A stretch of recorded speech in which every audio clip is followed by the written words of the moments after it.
ایک کویسچن یہ کیا کہ لڑکا لڑکی نے فون پر ویسے ہی مطلب ایجاب و قبول کر لیا، یا فرض کر لیں آمنے سامنے تھے لیکن گواہ موجود نہیں تھے اور حق مہر وغیرہ بھی نہیں تھا، تو کیا حکم شرع ہوگا؟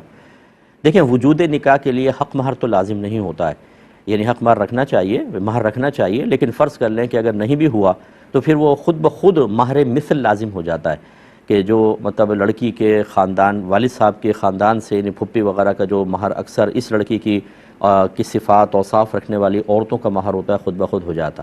لیکن یہ عام صحیح نکاح کے بارے میں عرض کر رہا ہوں.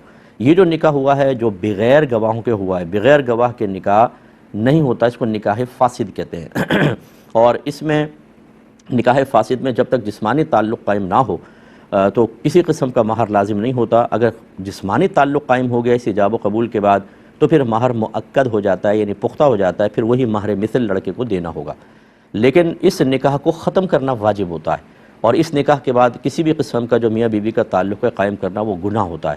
تو لہٰذا اگر دونوں کو شرمندگی ہوئی اور وہ ختم کرنا چاہتے ہیں تو بالکل ختم کریں گے، لیکن اس میں طلاق نہیں ہوتی، اس میں متارکہ ہوتا ہے. متارکہ کا مطلب لڑکا کہ میں نے تجھے چھوڑا، لڑکی کہ میں نے تجھے چھوڑا، اور دونوں کا علیحدہ ہو جانا واجب ہے. اور اگر وہ طلاق کے الفاظ بھی کہتا ہے لڑکا بالفرض اس نکاح فاسد میں، تو وہ طلاق نہیں ہوتی، وہ متارکہ ہی کہلاتا ہے.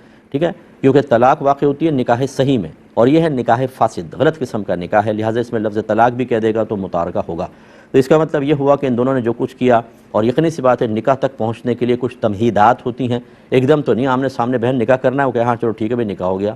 جو پہلے سارے کام کیے، گناہ والے کام اور غلط قسم کے کام، ان سب پہ اللہ کی بارگاہ میں توبہ کریں، اور پھر اس قسم کے ایجاب و قبول پر اللہ کی بارگاہ میں توبہ کریں. اور میں لڑکوں سے کہتا ہوں کہ آپ لڑکیوں کا ذہن بنا کر ان کو راضی کر لیتے ہیں کہ مجھ سے خفیہ اس طرح نکاح کر لو. اگر کوئی آپ کی بہن کے ساتھ ایسا کرے، آپ کی بیٹی کے ساتھ کرے، پھر کیا خیال ہے آپ کا کہ آپ اس کو بات کو لائک کریں گے، پسند کریں گے؟ لیکن دوسرے کو ایموشنلی بلیک میل کرنا کہ میں تم سے پیار کرتا ہوں اور تمہیں میرے لیے تم اتنا بھی نہیں کر سکتی ہو، اور وہ ماں باپ کی بدنامی کا سبب بنے، بھائیوں کی بدنامی کا سبب بنے، کون سا آپ نے تیر مار لیا؟ اور اسی طرح بچیوں کو خیال کرنا چاہیے کہ صرف اپنی ایک نفسانی خواہش کو پورا کرنے کے لیے آپ شریعت کو دائیں بائیں کر دیں. نکاح بھی کیوں کر رہے ہیں آپ کہتے ہیں نکاح اس لیے کر رہے ہیں کہ شریعت نے لازم کیا، تو پھر شریعت کے نکاح تک تو شریعت آپ کو بہت اچھی لگی کیونکہ مل رہے تھے آپس میں، اور باقی چیزوں میں آپ نے شریعت کو چھوڑ دیا. یہ نہیں دیکھا کہ آپ نے لڑکا کفو میں ہے کہ نہیں ہے، ماں باپ اور خاندان کے لیے باعث شرم و عار ہے کہ نہیں، نکاح منعقد بھی ہوگا کہ نہیں ہوگا. لیکن نہیں، ان چیزوں کی پرواہ بھی نہیں. تو اس لیے یہ جذباتی معاملات نہیں ہونے چاہیے. اگر کوئی سیریس ہے، ٹھیک ہے، نگاہ پڑ گئی، دل مائل ہو گیا، اتنا تو قدرت و اختیار میں نہیں تھا، اس میں گناہ نہیں ہے، لیکن آگے کے لوازمات سے رکیں، صبر کریں اور باقاعدہ رشتہ بھیجیں.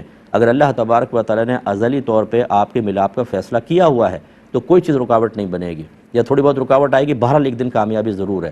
اور اگر نہیں کیا تو نہیں ہوگا، پھر اللہ کی رضا پر راضی رہیں. تو اب خلاصے کلام یہ ہے کہ آپ نے بہت سارے گناہ کیے، ان پر اللہ کی بارگاہ میں توبہ کریں. یہ جو 3 طلاقیں دیں یہ واقع نہیں ہوئیں، الگ ہو گئے ہیں. اب یہ اگر دوبارہ جدید نکاح صحیح طریقے سے کرنا چاہتے ہیں تو بالکل کر سکتے ہیں، اس میں حلالہ وغیرہ کی کوئی